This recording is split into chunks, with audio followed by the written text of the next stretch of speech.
Gene on yet? I don't see him. He is not dialed in yet. Well, I'm going to go ahead and start the meeting, and hopefully he'll get on here shortly.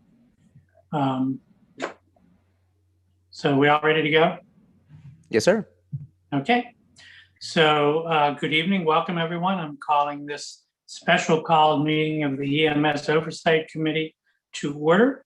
And first, I'd like to ask Gene ask Charles if he'd be willing to do a short prayer for us to get started. You have to unmute yourself, sorry.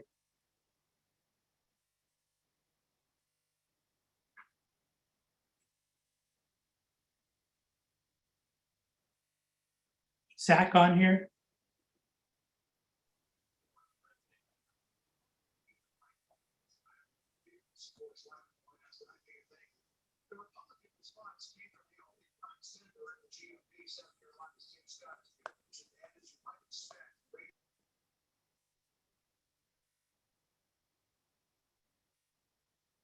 Well, anybody who can unmute themselves want to do it? Oh, technical assistance has arrived. Okay. So Charles, thank you for being willing to do a opening prayer for us. Father, we ask you to grant us your protections. We ask you to help us in the right decisions for the citizens of Pitt County. We thank you for all that you do for the health and wellness of Pitt County. Amen. Amen. Thank you very much. So that I can avoid surprising anybody for our next meeting, who would like to volunteer to do the opening prayer at the next meeting? I will. Okay, Charles, thank you. I appreciate that. And I'm going to be very optimistic and say we'll be meeting in person. Who would like to lead the Pledge of Allegiance the next meeting? Dr. Brown, I'll do that. This is Jim. Okay, thank you, Jim.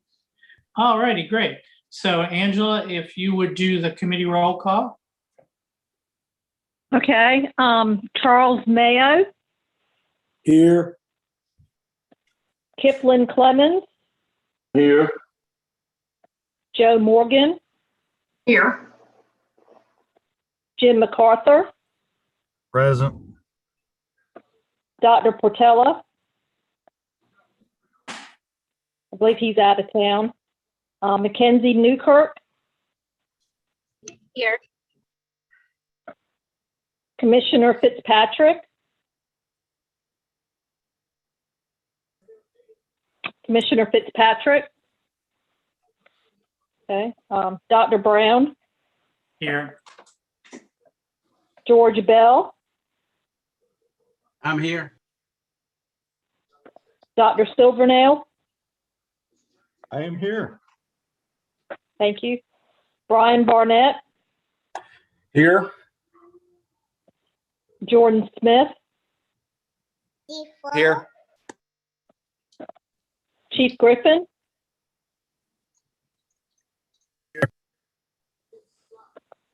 Dr. Patterson. Dr. Patterson. Jeff White, Here. Scott Elliott,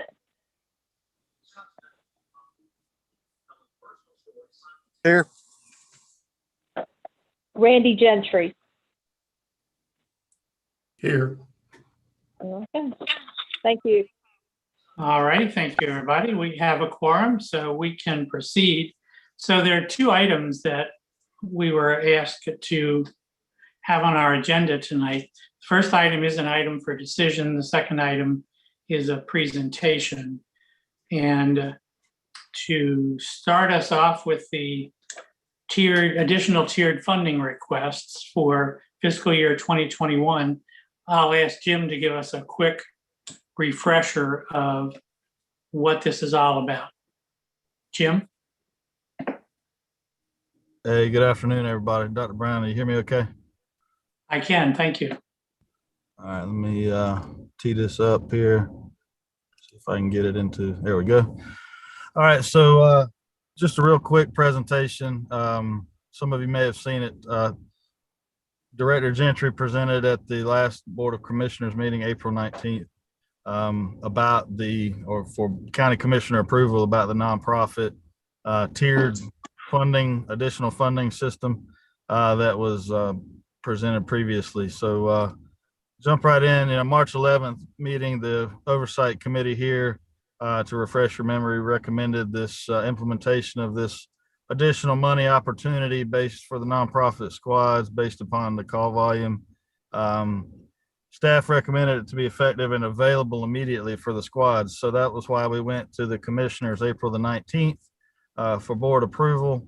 That was subsequently approved by the commissioners at that meeting, but Brian and his department determined that there this year, in the current budget, there was $67,500 available that could be distributed amongst the squads. So we had a budget amendment. There's 4 tiers for this tiered system based solely on call volume. And as you'll see here, in the interest of consistency, basically for the top tier number 1, are the agencies that ran over 1,600 calls for the calendar year of 2020. Tier 2, Tier 3, and Tier 4 obviously are less, and it's in increments of 400 calls. So as you see, Fountain is the 4th tier, and the dollars available to each squad are based upon that call volume. So you see each one falls below. Winterville has already been approved. They actually had come before you at the previous meeting. It was taken to the commissioners for their full request, but based on this tiered funding approval, Winterville has been granted the $15,000 in order with this policy. So it was recommended and approved at the last commissioners meeting. And so that, just to refresh your memory, is where we are.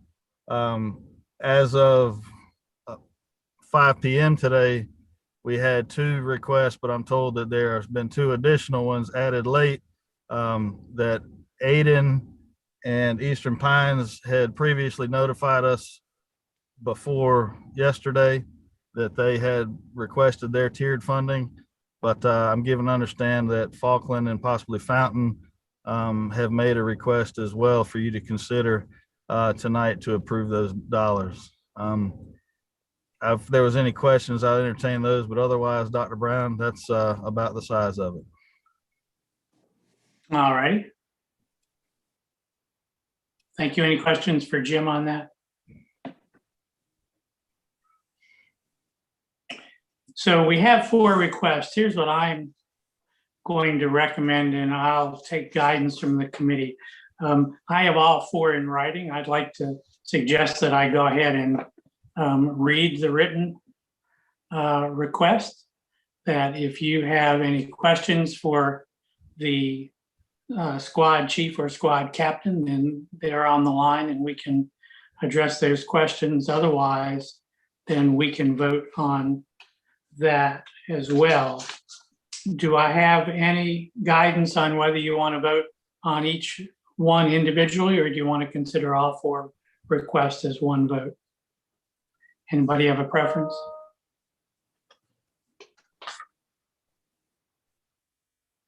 Hearing none, I'm gonna go ahead and read all 4, and then we can vote on all 4 as a group, if that's okay with everyone.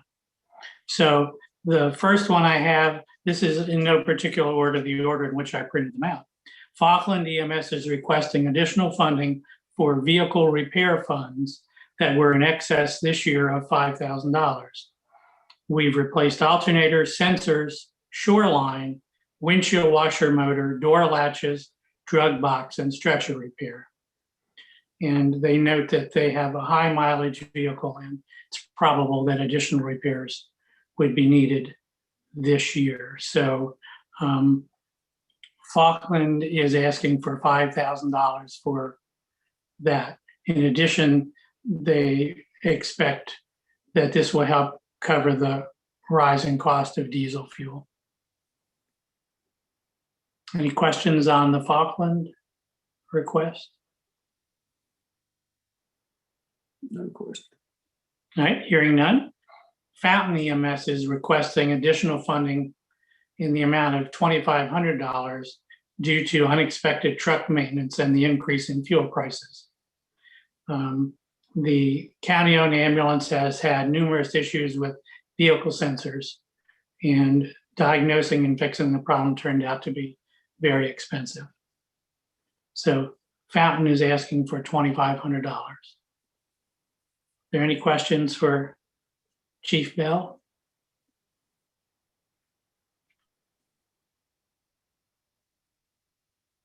All right, hearing none. The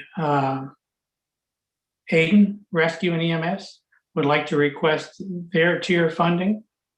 They have a $19,000 building payment coming in May, and they would like to use part of the $15,000 that's available to them to also help with getting new uniforms and equipments for the agency. Part of it would be equipment such as EMS pants, boots, high visibility coats, traffic vests, and they would like to upgrade batteries for portable radios, get spare Zoll batteries for the monitors, and some supplies for their trucks. They have a $15,000 request. Any question for Aiden?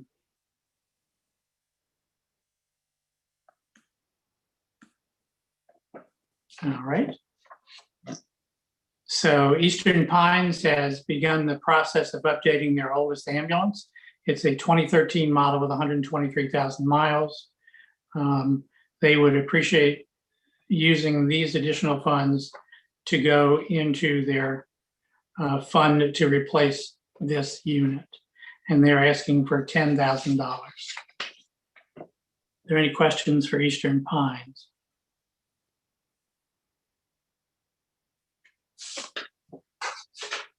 All right, so hearing none, now what I'd like is a motion to approve these requests for special tiered funding.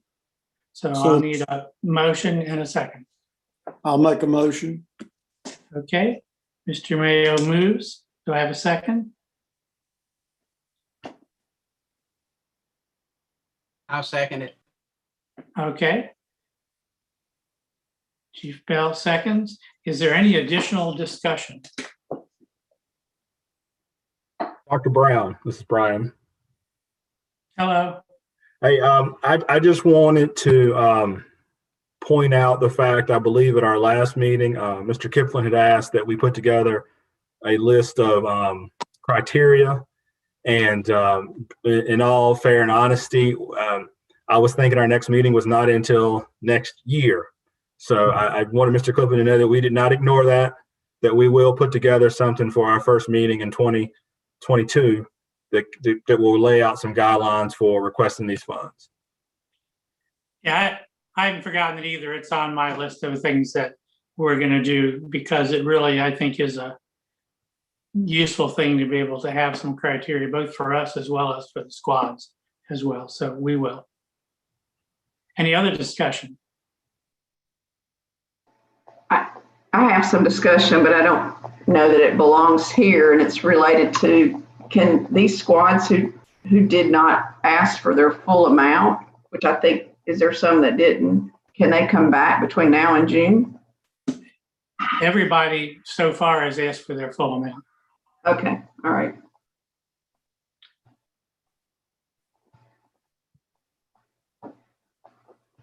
All right, so hearing no further discussion, I'll call for a vote. All in favor of approving these 4 requests, say aye. Well, no, wait, I'm sorry, I can't do that. Angela has got to do a roll call. I'm so sorry. Angela, will you roll call us, please? Okay, all right. Charles Mayo, Yes. Kipling Clemens, Yes. Joe Morgan, Yes.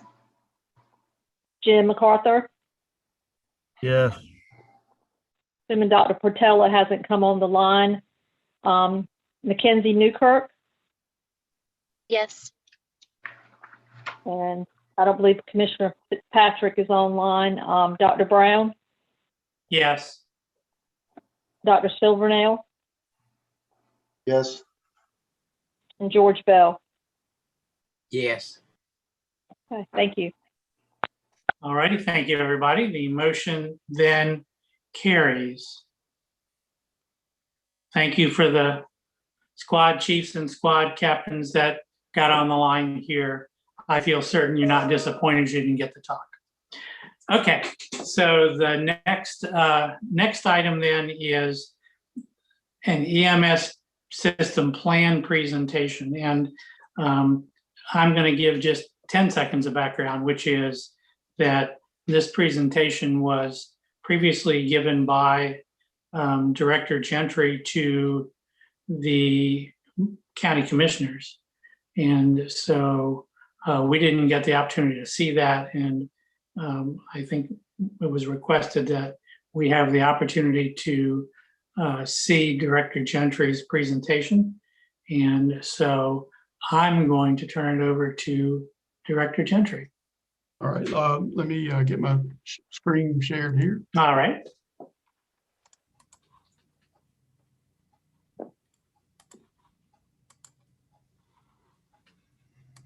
Well.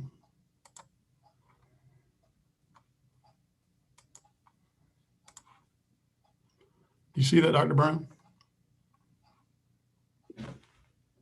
Yes, I can. See the Thank you. See the PowerPoint? Randy, if you click back on PowerPoint, right now it's showing your inbox, your email inbox. If you click on the PowerPoint icon. Well, Yeah, right there. Minimize the zoom in. There we go. Yep. all right. As Dr. Brown said, this presentation was given to the Board of Commissioners on April the 5th at their request. So at the end of the presentation with the commissioners, they wanted this to come before or be presented to the Oversight Committee to seek some direction from there. So that's what we're going to do. As a quick overview, the general statute, the 143.517 is telling the counties that they need to ensure or should ensure that EMS services provided to all citizens. And then the next general statute is simply laid out how the EMS system is to be provided to each county and how it's set up. Little historical perspective, that the EMS system has evolved very little since its inception. The service was originally provided by Greenville Rescue Squad. I'm sorry. And then it developed on out into the communities. And then that's kind of where we are today. The community-centered model is designed, and that's what our current system kind of is, where squads were based in communities and continue to function.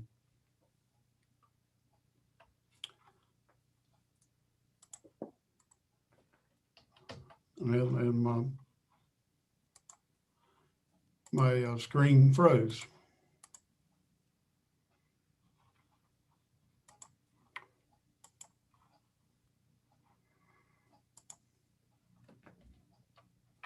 It's back up. Okay, but it's not advancing.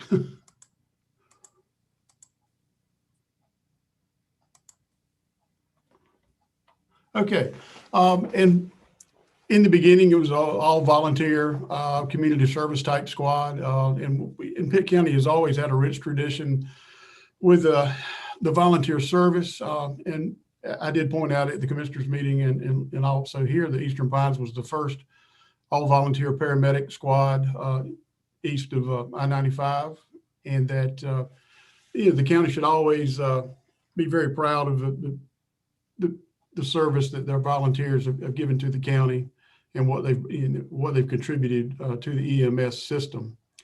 But also understand that recognize that EMS is no longer a volunteer service, that it's pretty much all paid in Pitt County, and that's where we are today. Our system is made up of 8 nonprofit contract squads, Greenville Fire Rescue, 2 county-operated stations, the Bethel Impact Tolus, and then we have a peak time truck that is housed in Simpson, but it's moved around the county as needed, depending on demand. And then we have a community paramedic program that won an award back this past fall. Over the last several years, starting back in 1991, there's been 4 different studies of our EMS system. And the common themes throughout all 4 of those systems is that the need would be to continue to standardize the system with personnel and equipment, more county involvement, that the current structure is fragmented, and the response times are different across the county due to the placement of where the squads are. And always recognizing that the volunteer pool is shrinking and that costs are increasing to provide the service. And all of those studies pointed that out. The progress that we've made based on those studies is, the county has a own fleet of ambulances, with the exception of Winterville and Eastern Pines. They choose to own their own trucks, but the county owns all the other ambulances in the county, not Greenville Fire Rescue. We implemented the AVL, which is recommended in the study, about a year and a half to 2 years. And we've been using the AVL to dispatch the closest unit. And then we established the peak time truck in the east and the south to move that around to help the call volume there. Pitt County is responsible for accountability for all the agencies and personnel in the provision of service across the entire system. We're responsible for the 911 call response, the medical operation, and the operational day-to-day operation of the system. We also have oversight over the non-E franchises, and also we're responsible for assisting other agencies as needed. All of Pitt County EMS provides paramedic level care, and we're funded through an EMS district tax and transport billing, and then Greenville bills and has their own tax method. These 2 pictures of the Pitt County map simply represent what the system looks like. The red in the middle is all Greenville city limits, and then the rest is the areas that's covered by the county units and the contracted squads. And one of the things I pointed out to the commissioners is Greenville continues to grow, that removes the EMS tax district revenue from our system. Just pointing out that, as that one grows, the other shrinks in dollars. Pitt County provides to the contracted squads the ambulance, no cost, cardiac monitors. We provide the billing and collection service, as well as we receive the tax, EMS district tax money. We provide the charting software and the computers, and then all the funding that go to the squads, Pitt County provides. Some more things that we do provide is the mobile connectivity, the mobile data terminals that were installed in the trucks, the AVL, the 911 dispatch service, EMD, workers' compensation coverage, as well as medical oversight through the medical director. some of the efficiencies that we've gained through the studies that were done in the past is, the county owns all the ambulance except for the Eastern Pines and Winnable, as I pointed out. The AVL and the MTDs, so far as dispatching the closest unit. And then the budgeting by having the countywide tax levy is equitable for all citizens and paying in and billing collections for the entire system. Patient care reporting with the new software. It's a better billing platform, and our collections have gone up in our billing. We're accountable for all of our reports now. Our medical director has helped us standardize some of the major equipment that's not provided by Vidant Medical. And we've gained efficiency in the dispatch control so that we can utilize the peak time and decrease the need for Greenville Fire coming out into the county with that peak time unit has helped us with that. Still, some of the inefficiencies that are recognized is that there's a duplication of administration. Every contractor squad has a chief and their own leadership structure. As far as accountability to citizens, if there is a complaint with a contracted squad, the county, we pass that off to the contracted squad for them to handle, but it's really hard for us to kind of get a handle or be able to be consistent across the system in that respect. And then there's a duplication of major supplies because every station is purchasing their own supplies to put on their truck. Whereas if we had a central supply or logistics officer where we could, do the single purchase and then push out and keep, stock rotated around the system. Another thing, so far as the inefficiency, recognizes it's hard to have, true system status management because right now all the trucks are on, available 24 hours a day. And sometimes, based on call volume or certain times of day, we may not need all of those trucks. And still inefficiencies so far as logistics and, everybody's, purchasing their own uniforms, PPE, and other equipment. So there's not one central repository or location to gain efficiency and a single source to acquire all of those items. Workers' compensation, if we have a paramedic working in multiple stations, we have to duplicate that for each employee that works at different squads. We have to pay for each squad for the same employee with the workers' compensation. And then personnel shortage, stations relying on the same pool of paramedics throughout the system.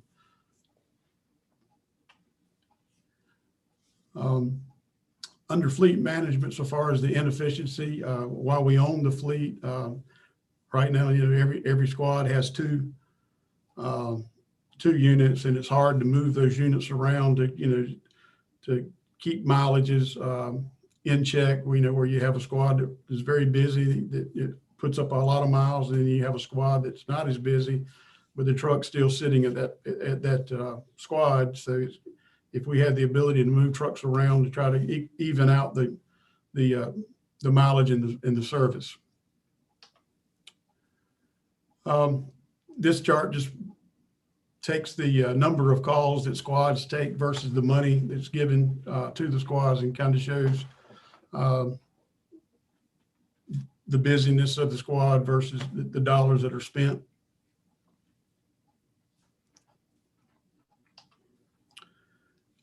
Last year we asked for a tax rate increase, and presently we're almost at 6 cents. But for the upcoming year, we're not asking for a tax increase.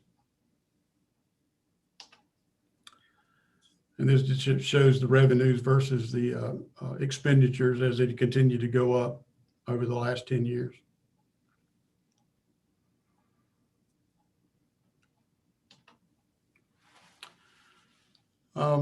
So the point of the presentation was kind of like why we're here. How can we improve service to all under the current financial situation As I mentioned, we increased the tax rate last year. We are not asking for a tax increase the upcoming budget year, but we need to still continue to try to find efficiencies in the system so that we won't be in that position to have to continue to ask for tax increases to support the system. Some other counties across the state have made some changes in their system to right size their system. And the counties listed there, they went to a single county system, Wake County being the most recent.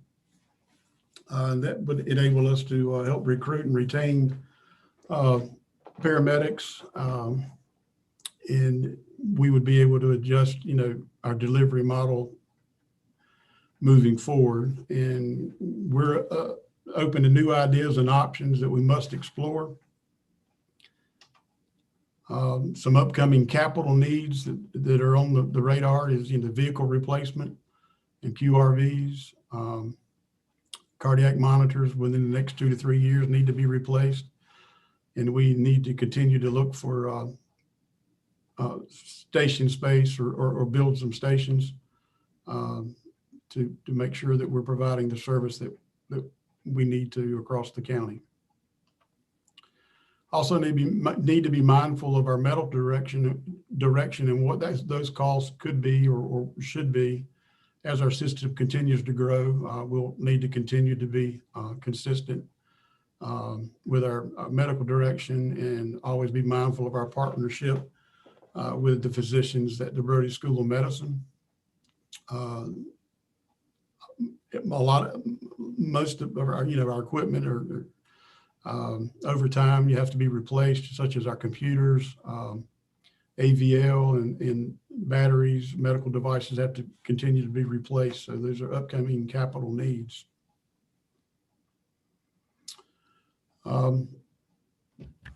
Pitt County has always relied and had a strong relationship with Vidant Medical Center, and most of our disposables we can get from there, but we need to be mindful that should something happen to that, that is approximately about $300,000 annually that we would need to replace or find to continue to supply the units across the system. And we need to consider, bringing on a operations or a logistics officer to kind of manage and maintain and oversee the daily operations and the supply uses within the system. Pitt County has performed at an acceptable level under our current structure and the issues that it created. But regular tax increases are not feasible, and we need to continue to figure out how we enhance and improve our service to all citizens, and we need to have optimum performance across the system and be fiscally responsible as we move forward. The system pretty much has been unchanged since the last study, the Fitch study in 2008. Our costs are continuing to increase with nearly little to no volunteer pool to pull from. Then we're using pretty much an all-paid paramedic system. And the county is continuing to grow. And the cost differences to the county and the squads is the only difference is the full-time employees is where we are now. So the question is, where do we go from here? And one of the things at the end of my presentation to the commissioners was to seek some insight from the Oversight Committee. So that's where we are.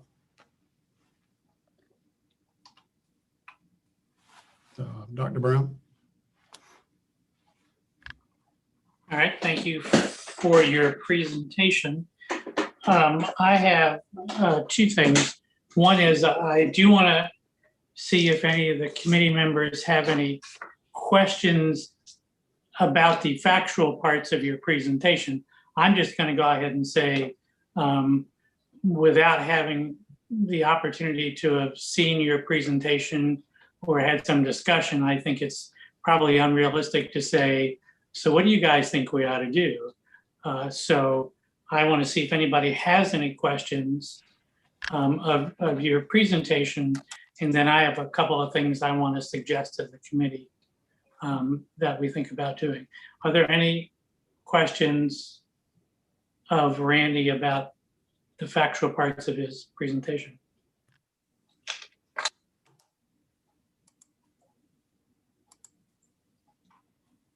This is Kipling. I have a question about this overall system plan.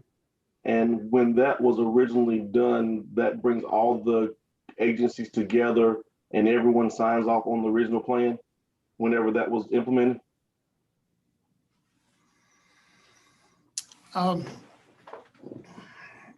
have to go back and pull the file on that, Kipling, to tell you that everybody signed off on it, unless Jim has some historical information. I'm just not sure how that works. I was trying to seek some clarification on understand plan development and implement the plan, but at some point in time, I would have the assumption that all the agencies came together and agreed that this is how we're going to operate, and then it was approved by the Board of Commissioners and then submitted to NCO OEMS. Hey, Kip, this is Scott Elliott. I believe the system plan was really the responsibility of the county. The contract agencies were just that. They're contract agencies. We contracted with them for the service. I'm not 100% sure that they didn't sign off on it, but I think it was off the cuff. I think it's the county's responsibility on that, but we can dig into that and look at it.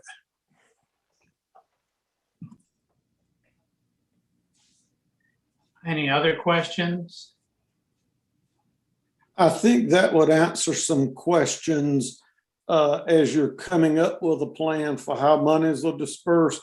You know, if one agency is needing it for buildings, another agency is needing it for trucks, then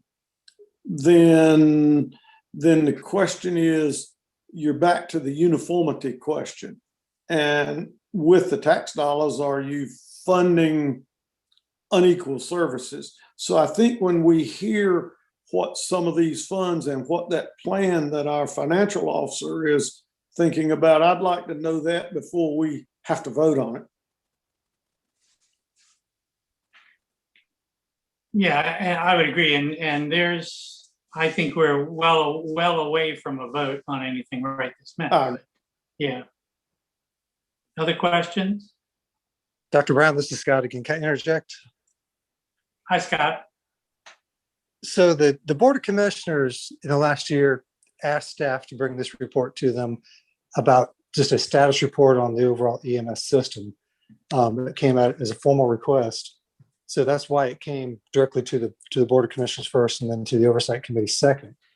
So then from that, we were basically, as Randy communicated tonight, we explained that we really have two options.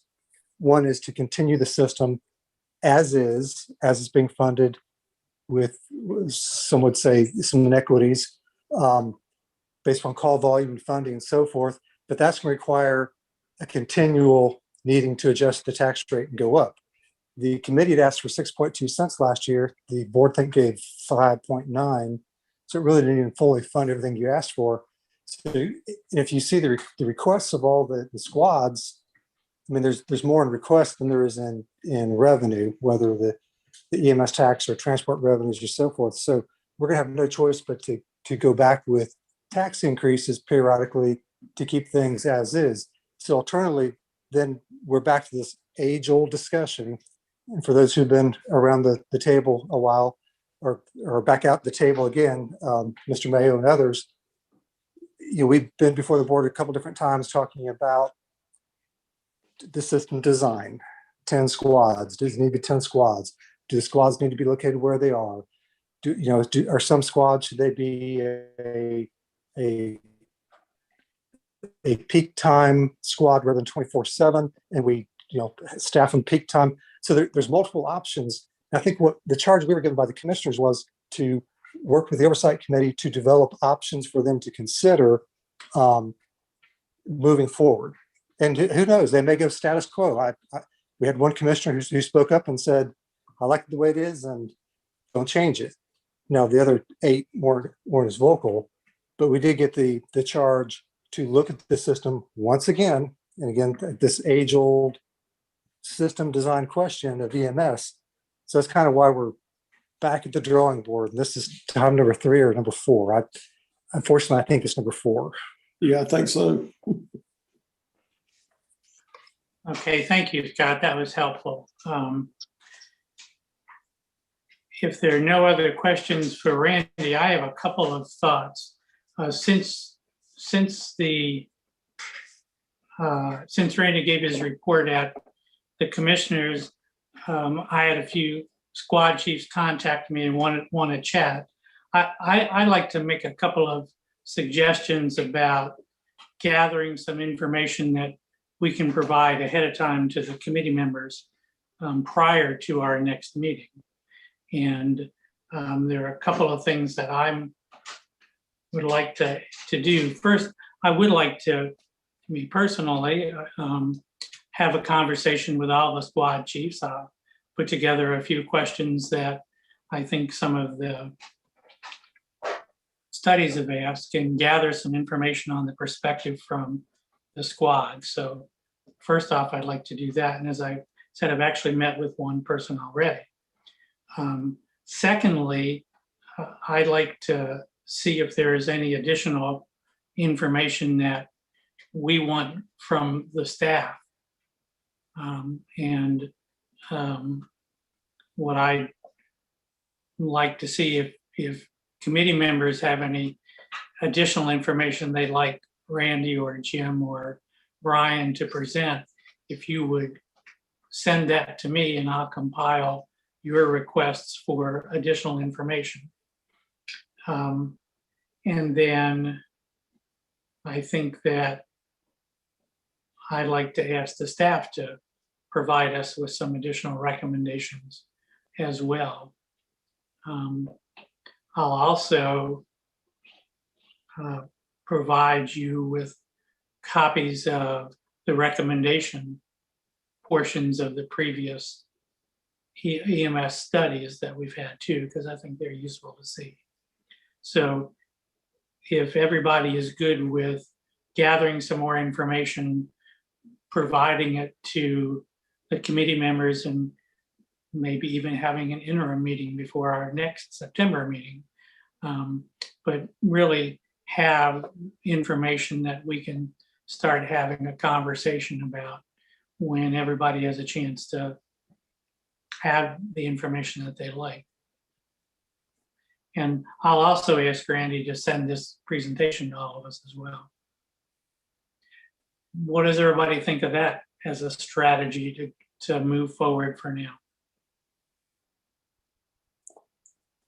I think it's a good strategy, and it gives your committee, when they come to us, information about the different ranges, just like we talked earlier about these special funds. I think that having that information prior to us meeting and doing a vote, because it is an old time-honored question, but the changes are forcing us to have to look at it. I don't think we have an option.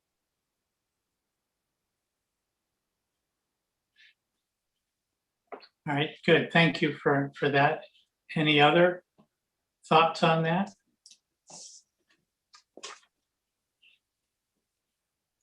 Well, I think that if everybody's okay with that, I think that's where we'll start in terms of gathering some more additional information.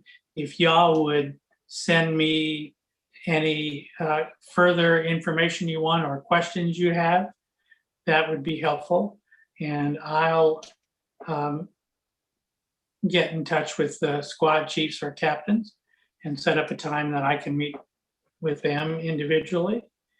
And then we'll get some more information from the staff. So that's how I'd like to proceed. And so far, nobody's objected to that. So we shall do that. So is there any other, anything else anyone wants to add for the good of the cause? Because we are at the end of our agenda.